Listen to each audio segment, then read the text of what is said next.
here is really to build community, help each other with the problems we're going through, whether those are work from home related or just trying to cope, down to specific digital issues that people are facing, as well as work related ones too. You know, if we're starting to find, or if people on this call are having issues with, you know, maybe someone's lost their job or something to that effect, we want to help. We want to find ways we can help each other out in this process. So that's really the intention. As for like getting this to be a recurring meeting, so this is going to happen on a daily basis, like I said, with exception of Saturday and Sunday.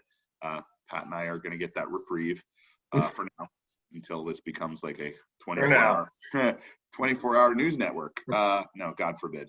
The intention then will be, we're going to have recordings of this. So we have a page we've already started, which we just have to start putting these up on YouTube daily. And that page will then have all of the recordings. We'll have an audio version in case you're tired of my face. I've been told to have a face for radio. So there'll be an audio version, which I think we're going to put on SoundCloud to be able to get that out to more people as well. And then the hope is to structure it in a way, shape and form where, you know, as we're kind of coming up with this on the fly, which is how most things Pat and I talked about get created at Conductor, we want to be able to make this as interactive as possible. We want to make this as helpful as possible. Tomorrow we'll have Lily Ray on. So I have her commitment to come on. She's done some research around COVID-19 in terms of search and so forth. So she's got some interesting stuff. Also want to hear the agency take on what's going on from her perspective, her clients, and so on. Thursday we'll have the great Dwayne Forrester will be joining us from Yext. Yext has been doing some really cool stuff. They've given their product away, their Answers product. They're actually working with New Jersey. I'm not sure how much Dwayne knows about that, but I'm going to try and pick his brain on that sort of stuff. And then again, if there are others who want to come on board, we've actually started an alias. So our alias is searchfromhome@conductor.com. So if there are questions, maybe someone doesn't want to be the guest, but they want to ask a question that they want to make sure we get to, or a business problem you want to provide us, send us that to that alias. You can, by all means, or if you know someone who should be a guest, or you want to invite someone to be on, anything like that, we're going to be obviously honest. I don't want to be gabbing away this whole time, believe it or not, day after day after day. I want to try and be as helpful as possible. So conceptually, we're looking to put this thing together as a group. That's why everyone's here. That's why I love seeing everyone's face. That's why we're not really sharing as much stuff on a screen. And that's why we've chosen this kind of model of technology. I can make it possible, I think, for us to at least forward a recurring meeting to folks if you want to have that on your calendar. I have it for an hour and a half for the show, just in case, God forbid, we run over. I didn't want the technology to just, I don't know how Zoom works well enough to know whether it would shut us all down and mid-sentence someone saying something, it's like, boop, meeting's ended. So rather than avoiding that point, I'm working with the technology, and we're going to look to make some stuff happen. So let's hop into, that was just the housekeeping notes we needed to put in place. Looks like everyone's muted, which is great, minus one or two people. So make sure you're on mute. Feel free to change your name at the top. You can, those three little buttons, you can actually change your name and add your company to it if you want to. And let's get going. Hey, Pat, where do you want to start? I don't know. That was a great Tony the Tiger impression, though, Stephan. A little great there. That took me a second to even get the reference, but I guess so. So for me, I think one of the things that we didn't touch upon in the first episode, which I think some people might have, and there's a lot to talk about, but I think just in general, you know, doing work from home, right? So a lot of people, and anyone chime in here on the chat, or you want to go into, a lot of people, this could be their first time working from home for extended periods. And, you know, for me, I work from home once a week, but I have worked from home for extended periods in my past.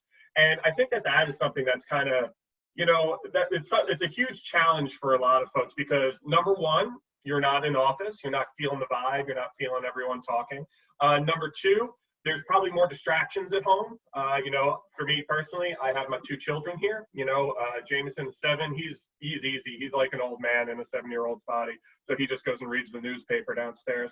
And, you know, but Declan, my 3-year-old, is like a battering ram. So, you know, he comes in, he joins meetings, he knocks on the door and everything. So when I'm on with customers, you know, so question for you, Stephan, and for anyone, how do you feel about that, right? Because like I let Declan come in and sit in my lap. I always start conversations with, hey, my kid might run in, you know, because, you know, this is the house. I don't like locking the door because I don't want him to feel like he can't get to me. Do you think that that's something that people like embrace and are fine with? 99.9% of the time, I know no one that I'm on the phone with has a problem with that, but that's a big challenge for a lot of parents out there. And Stephan, with you becoming a parent very soon, what are your thoughts on that? Just like the general, like the shy, but having like, you know, kind of kids in the house and, you know, like how should people kind of react to that, especially in times like this? I assume that, you know, we'd want to be more lenient about that. Yeah, I mean, I would love to hear other parents because I'm a to-be parent, right? So I'm expecting that, like, knock on wood, that by July, when we're due, end of July, that this is hopefully all kind of passed, that I'll actually be able to be in the delivery room, because that's something that's, believe it or not, happening with parents right now. You're not even allowed in the hospital. So it's kind of like the husband gets like, you know, here, the baby's here. It's like the stork brings the child. But I can't imagine what it'll be like if a time period where, let's say, I'm in an apartment with a, you know, I'd say a toddler's probably a better situation than a like an infant if they're not sleeping, right? Mm-hmm. So I can imagine what that's got to be like, and say, like, I think we all have to give a pass at this point. I would assume everyone else would give a pass, and that, like, there just be an understanding that we're all in the same situation. It might be a little different if this was like, you know, one person's choosing to work from home and that's their situation and they're not able to like manage their childcare stuff. But I feel like we're all put in this very weird position where we have to combine work and home at the same time. So I guess some parents on the call, I know Jill's new to 2 actually, and she's on the call. I mean, Jill, how are you handling it? It's chaos. I mean, yeah, I think it really depends upon how, you know, important of a conversation that you're having is, or, you know, if you're having a quarterly business review and you only have an hour and folks are still extremely busy and you're trying to cover several topics, everybody wants to stay on track, and oftentimes a toddler visit can derail that conversation for 5 to 10 minutes, and then I feel awful for dismissing her and trying to get back into the groove of what I was discussing. So it's a work in progress. I think for internal meetings or just light touch points on maybe one nugget that we found a customer or prospect within the technology is a little bit easier, but for more structured agendas, it's proven to be a little bit difficult, but these are difficult times and we're all just kind of rolling with it. No, that's fair. Thanks, Jill. And I think that's kind of a good picture of that, just because, like, same thing, you know, like I just, you know, I feel bad dismissing, you know, them if they come up. And I think that's more of like the guilt thing. But then I look back and I'm like, when I'm at the office, I've actually, you know, I see them a lot. You know, the last couple of weeks that we've been home, it's been nice, you know, spending, like, cooking dinner with them, or, you know, going downstairs and they bake every day. My wife Vanessa is baking something with them. I go down there and there's like half a bakery of baked goods downstairs, and Declan is like covered in flour. But that's been good to go downstairs to, just to kind of get some more family time back and less train time. But yeah, no, I think that's probably the sentiment around most of the industry, is that, you know, listen, people understand that, you know, when you do have kids, you know, you have to be kind of lenient. I love when kids jump into meetings. I think it's great. You know, Declan tries to talk to other people, but I've had a couple of customers, you know, kids kind of jump on their lap and just join the meeting, and I'm totally fine with it. I think it's cool. But again, weird times, you know, crazy times. Yeah, I think what I've been struggling with the most, since we're just on the topic of work from home, and I don't know if anyone else is, there's 2 things that I feel I struggle with the most, right? One is the division of me and work. There just seems to be this blurry line of, like, this laptop right now, because I don't even have a desk set up yet. Full disclosure, I'm on my couch. I'm waiting for a desk delivered. I'm waiting for a desk chair. Hopefully Amazon prioritizes those at some point, but I understand people need things that are far more important than that right now. So I'll wait my turn. But I am looking forward to having like a dedicated space. I think a dedicated space is important, and saying work happens here, and then when I'm not here, work does not happen. Mm-hmm. Because like it's too easy to just like take this laptop and keep working in bed. And yeah, I've got the TV on, so it's like it's okay. It's like this is downtime.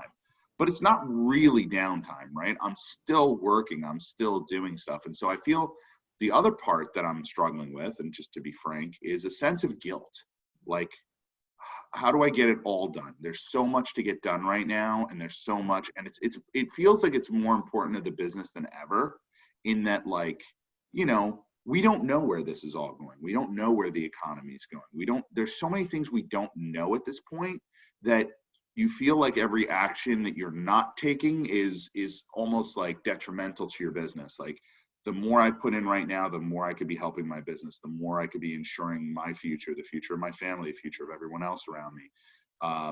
And it's knowing when to shut that off and like give yourself the relaxed time. Cause I got to be honest, I went to bed at, what was it? It was probably midnight last night, but I couldn't sleep until 3. And it wasn't because I was worried about COVID. Like, it wasn't because I was worried about the economy. It's just, everything was rolling in my head so much that I couldn't just like let go and get to bed. Is anyone else experiencing this weird time warp thing of when you don't leave your home and you don't have these like definitive, maybe kids definitely changes that because they're going to force you out of that situation. Like, you have to go and sit and do this. But luckily my wife lets me do this, but maybe that's not a good thing. I don't know. I mean, the start time and the end time is the hardest part about it, right? It's like technically you can start early. Like the first week that we were home, let's take that, right? I usually get on a train at like 7 o'clock in the morning. But what happened was, in the first week, I started working at 7:30. I wasn't on the train. I started working at 7:30, and then I usually get home around like 8:30 at night. And I found myself working until like 10 o'clock at night for the first week. And I was like, well, this is unhealthy. But I think that that's one of the things where like a lot of people don't like, if I can give any tip to anybody is, stick to a start time and an end time, and realize just because like, as you can see, I'm in the back of my warehouse here. When I leave the warehouse, that's kind of my off time, right? And I go and eat dinner with the kids, I put them to bed, and then Vanessa and I watch TV. But like, I've gotten into, and Stephan, you're guilty of this more than anybody, is that just continuing to work because it's there. You know what I mean? Yeah. I have my entire setup from the office here because I went in last Monday and picked everything up. Funny side story, they thought I was robbing the building because no one saw me went in, and I was in like full like sweats, and like it was all black, and the maintenance guy stopped. He was wearing a hat and he looked very like, I don't know, I don't want to profile you, but you definitely look like you were trying to rob the place based on what you were wearing. You look like you weren't exactly business attire, and you were walking into the place and you were walking out with what? Like, you had how many laptops? And so I had 2 laptops because I picked up Ralph's laptop, and like wires hanging out of this bag, this like Trader Joe's bag. It didn't look very official based on the way you talked about it. Yeah, and I had 2 monitors underneath my arms. I had a black Conductor hat on, my Jets sweatshirt on, and black sweatpants, and it was like 5:30 in the morning. And good on the maintenance guy, who, when I was walking out, he's like, hey, where are you going? I was like, no, I work upstairs. And he goes, you can. And then the security guard came, he goes, where are you going with all that equipment? And I was like, oh God, they think I'm robbing the building. And to their fairness, I did look like I was robbing the building. I didn't have my wallet on me. They had no way to confirm who I was. That's another thing, but that's how my life goes. But either way, like, knowing the start and end point is really the hard part. And I think the start point is just like, a lot of people are like, oh, I don't care, I'll start working earlier. But I think the start point is just as important as the end point. And that's where a lot of people get mixed up when they're working from home for extended periods of time. When is it okay to turn my computer off and then just walk away? So that's why I leave everything in this room, in my spare bedroom. And when I close the door and I walk out, I'm done for the day, or I start for the day. It's like, kind of like, a lot of people always say, like, still get up in the morning, take a shower, get changed, dress like you're going to work. When you walk in that, and go out and get a coffee. Then when you come back into the house, it's work time. And then at the end of the day, you go out, you go get dinner or something. And then when you walk back in, that's the end of the day. You're back at home. So some way to kind of emulate that you've left for work and that you're coming home from work, even though you're just going to the same room. So I might walk. I have the luxury of a small balcony in a New York City apartment. So I may open the door, walk outside, and walk back in, just so I feel like I've had that moment of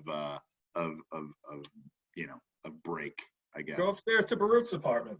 Yeah, sure. I think he's got enough folks in his apartment. Yeah, you see, he's already shaking. No. Yeah, no. We waved at each other through the windows. It's awkward, but have you sang to each other yet off your balconies? No, I mean, his family and my family, like, we yelled at each other, and then I'm like, why are we doing this? We should just FaceTime.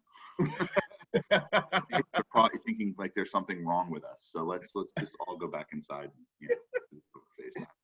Okay. So, all right. So taking that again. So I was actually just to kind of shift the conversation and the focus. Let's do it. So I was thinking about this yesterday. So we had a great conversation yesterday. Thanks to everyone who provided, feedback and input.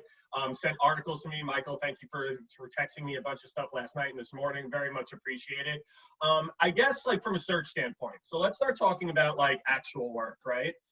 During this time, like what can you do? Search Engine Journal has a really cool article out, that was sent to me called Why and How SEOs Can Help Brands Craft Coronavirus Response Videos. And I found this as a really interesting read, just because it's funny, there's a lot of different ways. So I'm going to start with the first one is the title is Do No Harm. And I thought that this was really good because going back briefly to a conversation we had yesterday is that, making sure that you are completely up to date on what's happening before you create any content and not just jumping in and giving giving like a blank opinion, because you are still representing a brand, even if it's your own, and you want to make sure that you don't say anything that's wrong. But I think a lot of people have already kind of stepped in this where they've described what's going on as in a certain way, and actually that information is already outdated.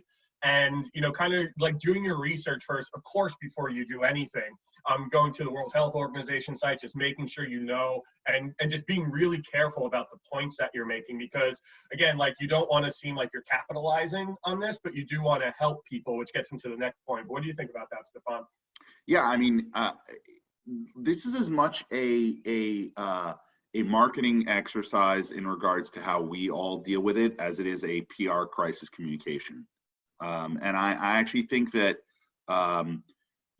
understanding who has the authority to speak is something that Google does traditionally by nature, but now is more important than ever, right? I mean, Now we're dealing with stuff that actually is life and death. Usually you say, oh, this is not life and death, right? But people will make decisions based on what they read and hear. Right. I mean, I hate to say this. This was and again, I'm not going to get political. I've vowed that I'm going to not get political on the show.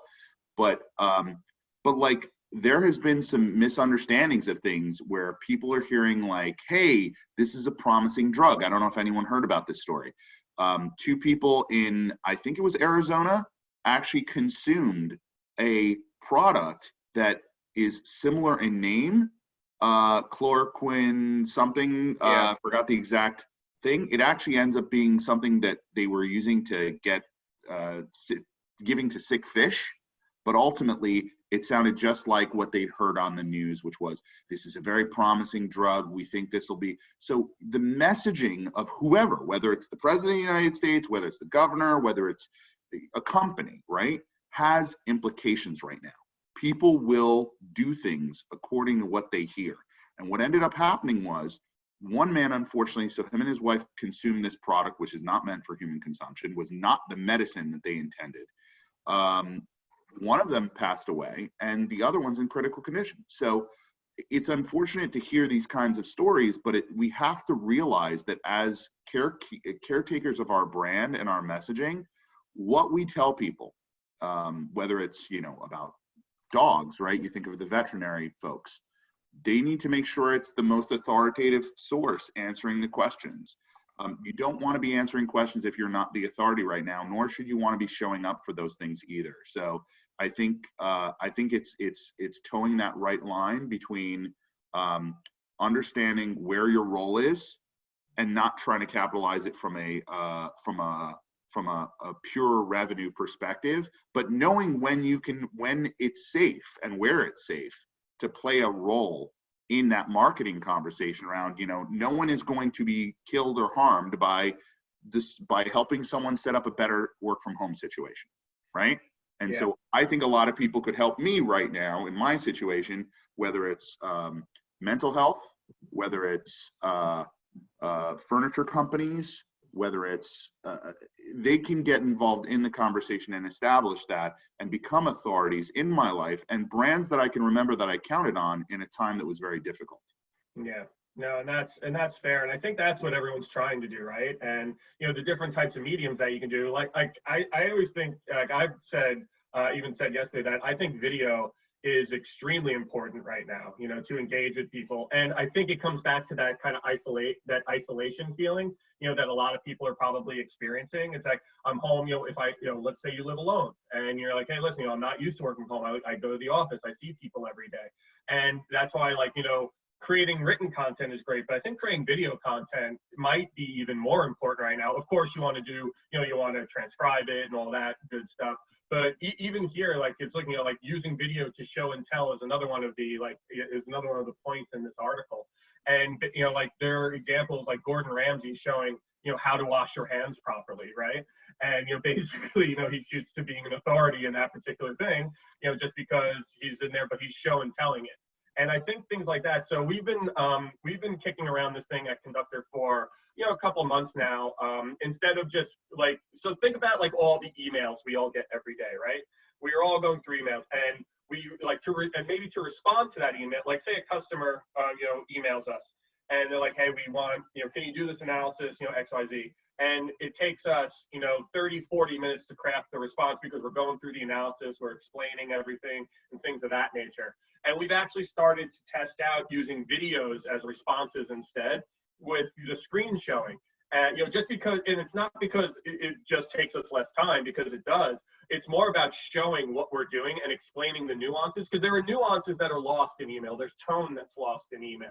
And I think that using things using like Screencast-O-Matic or Drift video, just to create a really quick video on, hey, here's what I'm seeing. And like for us, specific to Conductor, we can walk through Searchlight, like, hey, here's exactly what we're seeing. And then we can walk through any other tools that we're using and like talk through the response instead of writing through the response. Now, of course, people are going to have different opinions on that. Some people aren't going to want, a video. They're going to want, they're going to want the written response so they can go back and read it. But for me, I'm a visual learner, and I think a lot of people, are visual learners.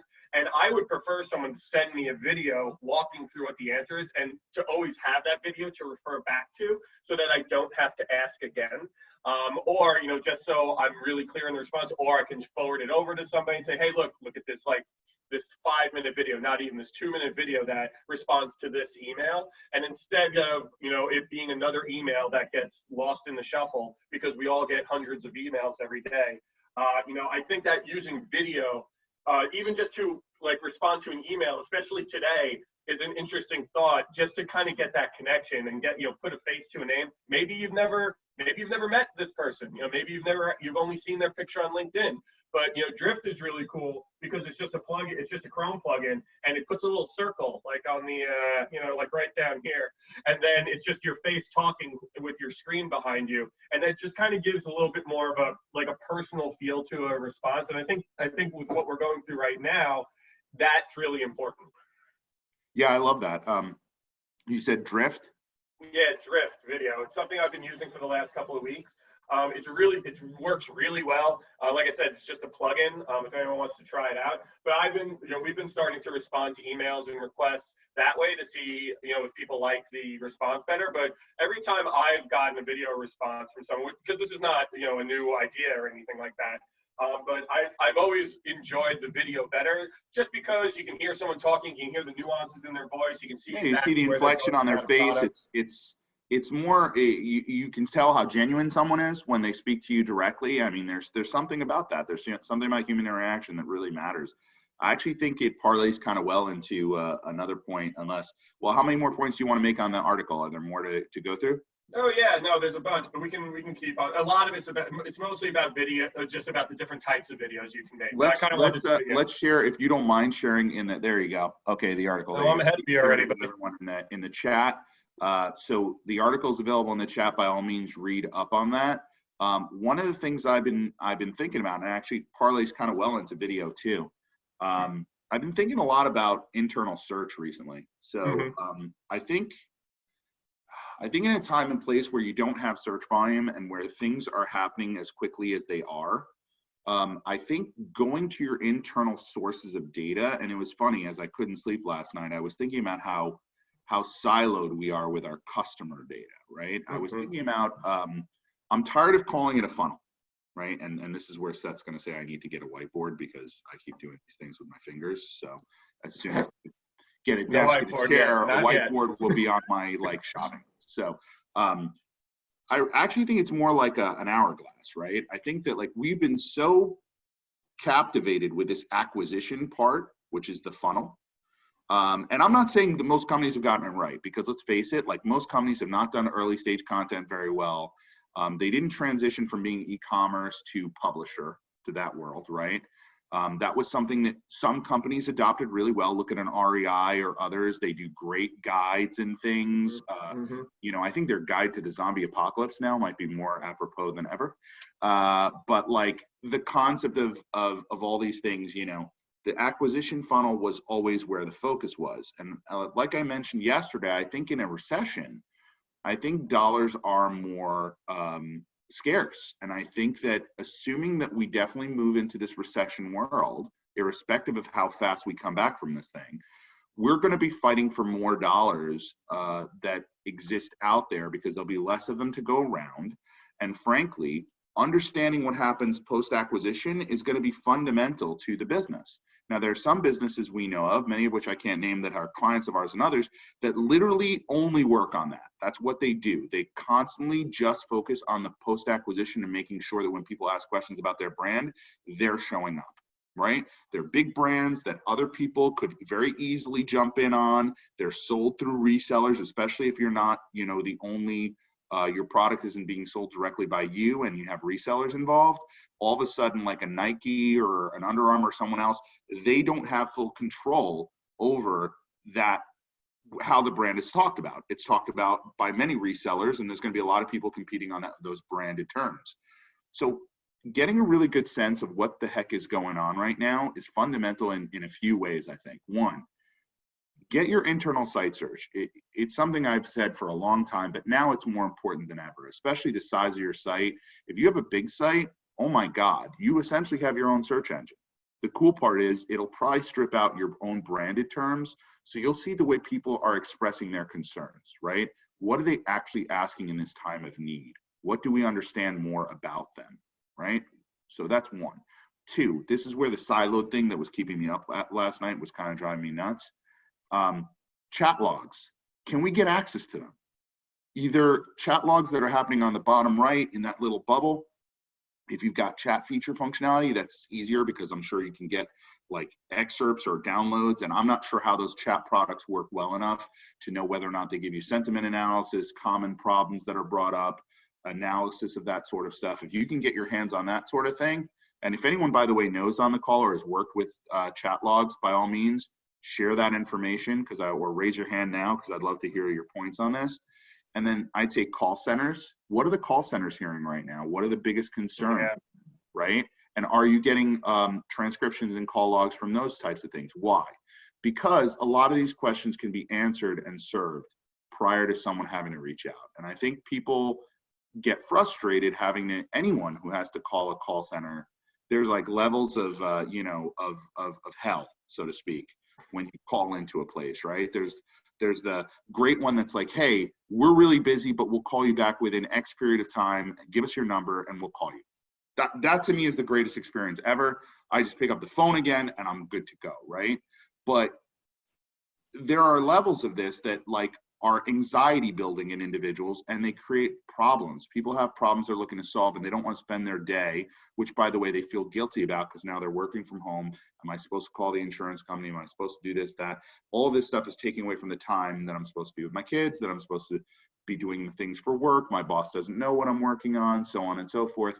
All of this anxiety, right, that's being created is being even more aggregated, or not aggregated, but intensified by the idea that you don't actually have answers. So the sooner you can give people answers even before they get to your website, by essentially making your stuff rank and solving, whether you're answering in the answer box in Google, whether you're creating FAQ pages that are not, like I said, a mile long and actually serve the person's true problem in a real humanistic way. And this is where video can come in. Answer the question with a video. You've got a lot of people, like if you have a sales staff right now that's sitting around, repurpose them. Like repurpose them. If they have answers to problems, make them the show person who actually gets on video and says, this is the answer to this problem. Have a face behind your brand. Like you do that in every store if you're a retailer. So why just not repurpose some of your staff to do those sorts of things and actually be able to use people answering questions? That to me creates a humanity and a level of trust that I think in this time and place is so much more valuable. And I think we're missing in general in e-commerce. So this is a very potentially powerful thing, but I guess my long-winded point is listen. Like this is a great listening opportunity. We can understand about personas. We can understand more about our consumer and about what their needs are than ever before. Yes, there are unique needs being brought to the table, but not listening is not an excuse I think we can get away with at all. Yeah, I mean, and a lot of people worry about, like the quality of the video. Of course, you don't want it to be this grainy piece of garbage, but some of the best videos that I see on LinkedIn, all the time that are, whether they're inspirational, they're educational, what they are, they use their iPhone or they use their phone. And those are real. And I see a lot of folks out there right now just kind of making, it's like a diary of this whole thing, it's like, hey, day 1, day 2, day 3. And they're literally just sitting here like, well, here I am, and, and what they're doing is, and I see a lot, like sometimes it's better just to have someone just kind of walking around and saying, hey, here's what this is, here's how we found this, Stephan, to your point, let's say you were digging through your internal search and you found something you wanted to talk about. You don't have to have this big, crazy production that costs thousands and thousands of dollars. You can just record it on your iPhone and put it on YouTube. It's fine. It's totally fine, as long as it answers the question. And then you can transcribe that, and you can do it in form like that. But I guess, Stephan, another point to the internal search thing. How do you prioritize that, though? A lot, depending on the size of a site, you might have hundreds of things that you could answer or talk about. Like how would you do it by like MSV? Would you do it by intent? What's going, because not everything's going to be exactly about what's going on in the world. And this is not something that's new. This is something that you can do, before and after all of this. How would you prioritize all that? It depends how good the data set is that you can get from your internal search. So I would actually challenge that many of the SEOs and digital marketers here may not actually have ever gotten access to their internal site search, which is sad. But it's amazing to me still in this day and age how many I talk to that don't have access to that. If they do have access, depending on what product they're using, understanding if there have been spikes in particular queries, especially now, you might want to prioritize those as like, query deserves freshness, kind of the way that Google thinks about things, right? Which is like, as we're seeing an increase or a spike in the questions around refunds, well, clearly we better have a refund take on things. So what is our refund take? And are we willing to have someone actually speak on that behalf? Would someone be on video for that? Should that be an executive? Basically thinking through some of the ways that you would go about answering those questions in their order of events, because again, I think MSV kind of just went out the window. I wish I could tell you otherwise, but like even in the COVID-19 stuff I was looking up, right? A bunch of the stuff that was just of the terms that are still showing 0 search volume. So I did a whole thing, and again, there were like thousands of terms in there. And I looked at one of the weird things that I kind of geeked out on was conspiracy theories, right? And the conspiracy theories that came up, a lot of these things had 0 search volume. But then when you go and read any article about conspiracy theories people have about COVID-19, you'd see that all those topics that were showing up in the search queries were in fact the topics people were writing about. So it was a precursor to what ultimately was happening, but not even precursor. I guess it was a canary in a coal mine, so to speak, to tell you what was actually happening.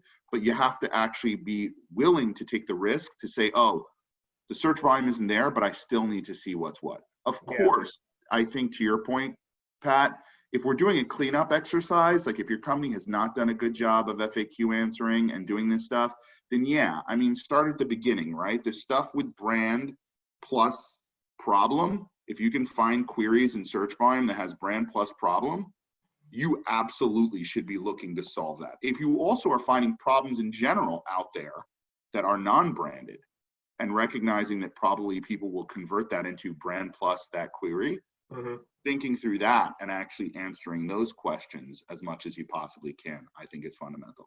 Let me ask, I want to open this up to the audience. Who's mined their internal search data, whether it's now or in the past, for good nuggets and have been able to find some really interesting things that they could share with us? Anybody wanna hop in here? Michael, did you have a point that you want to make as well? Yeah, I mean, mine was a little bit more, Stephan, when you talked about listening, I'm sorry to get off of internal search for a second, which I think is tremendous, and not getting a lot of responses right now tells you that exactly what you're saying, that not a lot of people are looking at it. I think it's a fabulous place, to really understand what your customer is asking for, especially if they just couldn't find on your site. There are great tools for it. I mean, people just aren't spending enough time on internal search. Completely agree. But one of the things on listening, just because of topics being so timely right now for brands that can produce content quickly, and iPhone videos are fantastic, is social listening. So especially when you have, brick and mortar in various locations, there are different things happening around each of those locations. So being able to use social listening tools. Again, I find, SEO is not connected to the social teams. The bigger the company, the more everyone's in silos. Reach out to the social team, see what tools they're using, get access to it, play around with it, and find one region with some, things that are happening, topics you'll find out. I never would have thought my customers thinking about this, and do a quick video or a quick, blog post or something around that topic and see what happens. It's a great time for kind of testing. That's a great point. We actually, we've been playing around with our partner TalkWalker's data. They've got some really good data that we integrated into our product a while back, timely enough. But we've been playing around with a lot of their data as well, and they are a social listening platform. And we've been seeing some very interesting points, because you're right, you're going to see that in much more of a real time, which can start to give you clues as to where to think about setting yourself up. So, but to Pat's point, I also think it's very much a prioritization game right now, right? It's about priorities and setting your priorities and defining where you want to make your bets. Yeah, I agree. I think let's open that one up. Has anyone used either social listening data recently or internal search or any type of customer data that's non-traditional to actually think about what content to create? Brave souls out there. Yeah, I actually did. Dan Mail here. Hey, Dan. Hey, I actually, so I led a team at MRM McCann when I worked there at my previous job.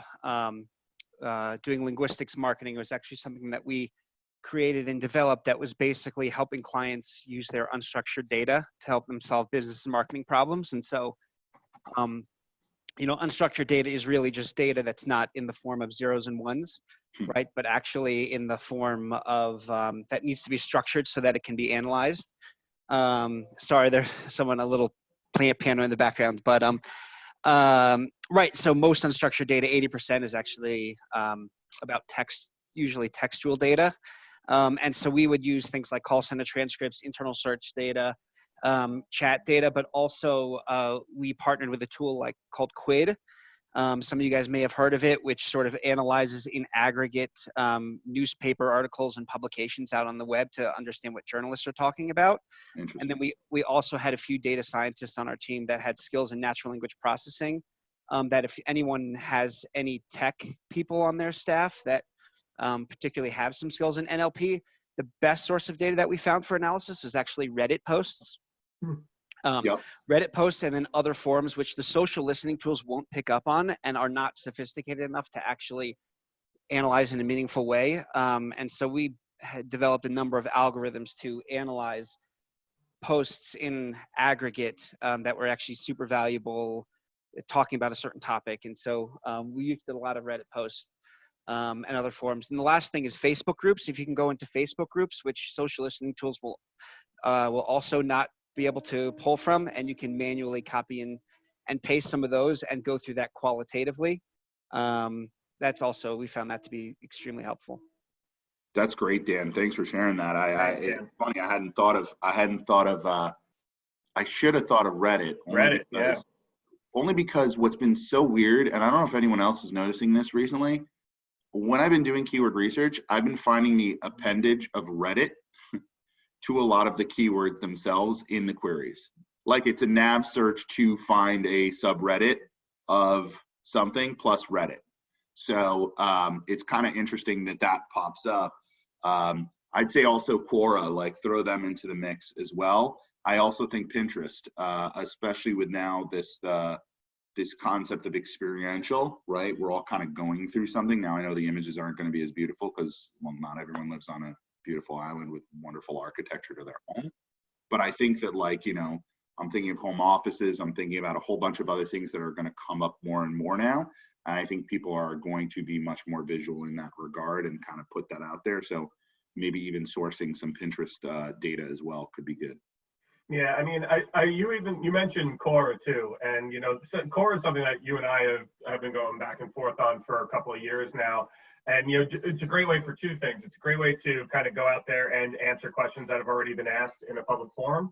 And I don't think people and brands and people at brands use it enough just to build a brand. And it's not necessarily about getting traffic to the site. It's not necessarily about getting a ranking or anything like that. It's literally just about building your brand or your personal brand there and just helping people out. And you know, which of course, you know, buys a lot of brownie points. But also we see Quora come up so much more than it did, like, let's say like 2 or 3 years ago, right? For so many different queries, like sites like that, you know, that are, you know, like Reddit, to Dan's point, you know, that a lot of people don't think about, you know, but they see come up all the time when you do really deep keyword research, or even just like cursory keyword research these days. Quora comes up all the time when I'm doing it. And Stephan, I know that that's something that you've been seeing over the last couple of years and something that you have a very strong opinion on. Yeah, I mean, to me, this is exactly where we get to be again, I won't go off into a spy diatribe of search business intelligence. Anyone who knows me who's on this call is probably going to bleed from their ears as soon as they hear those letters come out of my mouth. But in reality, what we're talking about here is the idea that if you went and looked at a Quora page and you actually put it into one of the keyword research tools, put it into our Explorer tool, put it into SEMrush, any tool, and come back and look at all the stuff that is actually ranking well for, that means your consumer, your audience, they're having that conversation or finding that piece of content. It is a piece of content, but it's a conversational piece of content. It's meant to have a discussion.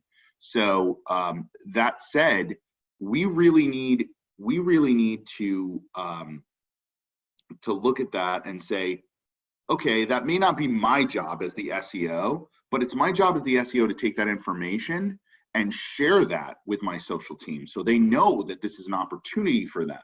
And again, I think the key is not to add to their to-do list, but it's to say, hey, you know what? I found a bunch of Quora pages that actually rank really well for terms that we care about.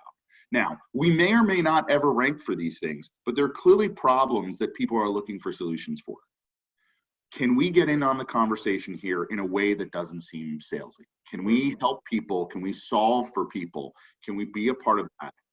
To me, that is actually really beneficial, and it's something that allows your brand to stand out, especially in a time like this, to be helpful.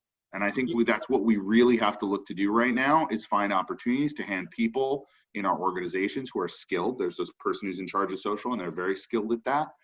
Give them the opportunity to be a part of a conversation that you know is ongoing. Right now, they may not even know that conversation is being held. And that's to their own detriment, right? They could be doing great work there, but they just are unaware of it because search isn't their medium. So if search really is the medium of egalitarianism, and it's one that everyone is using currently, right?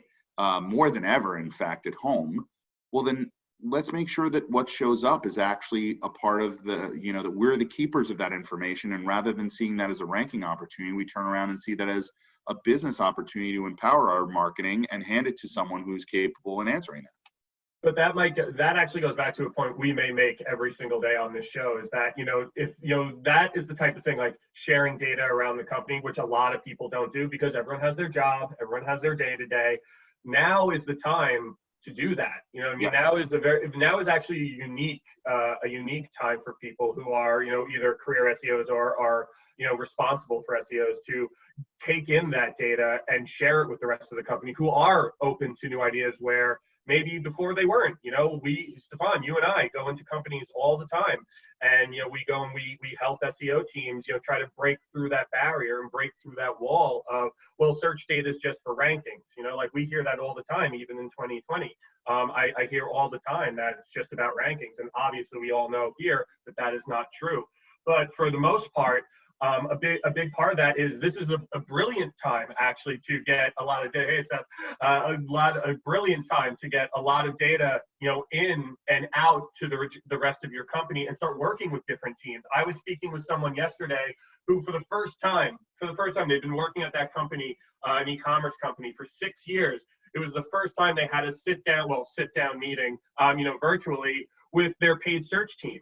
You know, the SEO team and the paid search team, they said they talked like intermittently throughout their time there, but they never actually sat down and said, what can we do to like help each other here? You know, like, what are you getting out of this? What are you getting out of this? And now all of a sudden a new bond is formed. And, you know, to the point before about social, you know, SEO folks, the search folks should be talking to social teams. But Stephan, to your point, you know, bringing up SPY very casually there, good for you, is that, you know, we can use this data to help other parts of the business, like parts of the business you would never even think would care about search data. Now would be a great time to create something, you know, with the data that you have, for an idea that you've been thinking of all this time, and get it into someone else's hands and have a conversation, because everyone's pretty much open to everything right now, as far as I can tell. Yep. They're looking for ideas, they're looking for new things to do, and I think now would be an amazing time to kind of take that step. Yeah, the org is flat, guys. The org is flat. The org looks like, you know what the org looks like? The Brady Bunch. Look at our screens.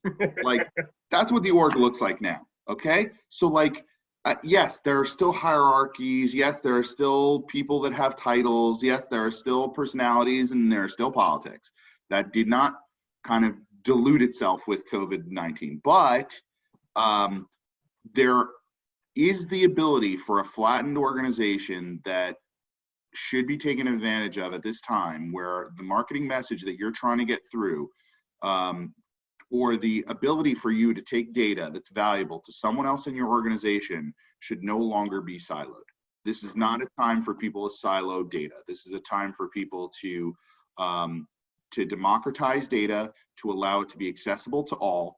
And I think finding opportunities, whether it's you getting data you were never getting your hands on, like it's the internal search data or chat logs or things like that you've never been able to analyze, and you're probably looking at it through a very different lens than someone else who's in customer success, right? Or vice versa, taking our information of what's actually ranking out there and saying, hey, did you know Quora actually shows up for this? Or, hey, we have a whole video team, right? Look how massive the YouTube opportunity is in terms of how well YouTube is ranking for the terms we want to go after. What do we want our video strategy to be around these keywords? In fact, can we cluster them? Can we look at the videos and how they perform themselves currently? Not even our videos, but the videos that are actually ranking best in Google. Mm-hmm. Can we go look at all the keywords that they're actually ranking well for? Can we take that opportunity and say, hey, look, guys, look at this. This one video that these guys produced that actually dates back to 2015 and doesn't really answer all of these questions very well, We could produce a video even at home right now, or we already have a video. This is also a great time to look back through like the archives of your content that never went live and see what videos you have available to you. You know, I was thinking about this for IHG was on the call yesterday. I saw Ash Buckles and a few other people. I don't know if they're on today. I haven't scrolled through all the names and stuff, but I was thinking, if you guys have, like, if you're in the travel industry, right? I heard someone talking to me on another call about a very prestigious, like, hotel chain that are in a lot of luxurious locations. Build a channel on YouTube. Like, you must have so much video content right now of all these beautiful destinations. Almost create an app right now for a bucket list, wish list of where you want to go when this thing is over, right? And almost like create if you have, everyone's going to get a chance to test out maybe the new 4K, right, that they've got going on in their apartments or houses. So create like a 4K YouTube channel of really good content that you have sitting around that's probably been on the cutting room floor for a long time. The video folks aren't shooting much new stuff right now. Have them go back and go through this stuff and actually create a channel of all these amazing destinations and create a channel for people. Mm-hmm. Check out all the destinations you may want to go to when this all subsides. You know, there are ways to take the content that's been sitting there and repurpose it in a more useful way, where it might have just been the thing that they were putting on the television when you go to the hotel room and you like turn on and it shows you like all the stuff about the place you are in. But that now might be actually useful travel video kind of information that they could be providing out there just to keep the brand going while they can't bring people into the hotels. Yeah, I mean, and also don't forget about stuff that's already there. You know, again, like I talked yesterday too about, like, you know, like totem pole stuff, you know, stuff that you've been wanting to get through, but but you don't have the time to get to. And now is a good time to even go back and look, in addition to your, to your path, Stephan.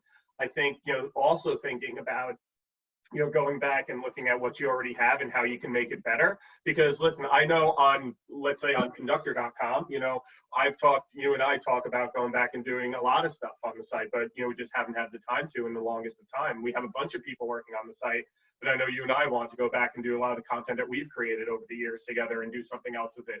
Like I was on it yesterday. I was in the back end of the site. Sorry, Lindsay, and and just started messing around with stuff, because I was like, hey, I have time to do this now. I have a couple of like hours back in my day that I can go and do. So that's what I've been telling a lot of people too, is also don't forget about stuff that's already there, and and stuff that you could potentially improve, as well as all the stuff that you've been staring at in a file or a Dropbox for the last year, being like, oh yeah, I'll get to that stuff eventually. There is stuff that you could get, you can kind of combine that and kind of mix it up and see, how can I work closer with marketing? Because again, I go back to, I would use this as an opportunity to create relationships with other folks in the organization who you wouldn't typically work with on a day-to-day basis.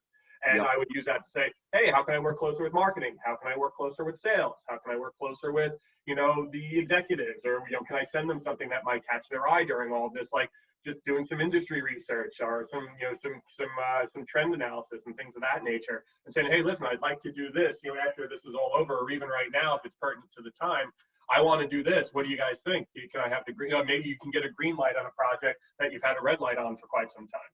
Actually, so let's. I know we're like coming up on time check. 4 minutes. I know. I always feel like we're gonna have enough time, and then I never feel like we get to enough stuff. So tomorrow, like I said, we're gonna have Lily Ray on. She's gonna be giving us some really interesting thoughts on her research, as well as what she's seeing happening in the space. And then Dwayne Forrester on Thursday. What I'll say is just some potential homework for everyone, because I know you want more to-dos, right? That's why you come to this show, is to have to-dos. But actually, Pat's point is incredibly valid. So I'd say, like, take some time today, maybe take a half an hour, right? And look at your parking lot issues. Look at all the stuff you've been putting off professionally, let's say. We'll do the personal stuff another time. But professionally, what are the things that you have been putting off for a while that you shouldn't be, right? What are the things that you should be actually structuring or considering doing now, because there may be some time to do it? And can you prioritize those things in any which way, shape, and form based on the situation we're in. And then another column based on the situation we're in and expediency and things you feel that are now opportunities that now need to be looked at because of the situation your business finds itself in or that your consumer and or customer find themselves in. So I'd say if you can start making a list of those potential things, whether it's, okay, I need to do keyword discovery, I need to get access to, you don't have to have the answers for the left-hand side, right? I guess in your case, it might be the right-hand side, I don't know, on the screen. But the concept is over here, make that list, even if it's a to-do list of, I got to get access to my internal search. I got to see if I can get access to chat logs. Maybe the social team, to Michael Brewer's point, has a social listening tool that I should be paying attention to. You know, how to leverage that data. I'd say start compiling that list there and start compiling or making sure you have a very definitive list of that parking lot issues, and then start bringing some of them to the call. Let's go. Let's start bringing some of these to the call as ideas, and let's start riffing on them. Let's get people with, you know, I see John's been on twice. Hey, John, I would love to, you know, next call and the call after, like, bring some of these ideas. Let's start teasing them apart. Let's people pick at them, and, you know, we'll work together to make them a reality. I mean, we can't all code for each other or write for each other or make videos for each other, but we sure can give feedback to one another, lift each other up, and support each other in a time of change. Absolutely. And with that, everyone, we are right at the end. Thank you so much for staying with us. Again, if you have a topic you want us to talk about, or you want to be a featured guest, email us at searchfromhome@conductor.com. We want to get as many people on and many thoughts as possible. I owe some people some emails back through LinkedIn, so I will get back to you today, I promise, about people who want to come on. And again, thank you guys so much for joining us. You know, Stephan and I, you know, love throwing things out there, and we always get a great response, and we love you guys for that. So looking forward to tomorrow, and we'll see you then. Bye. Thanks, guys. See you tomorrow.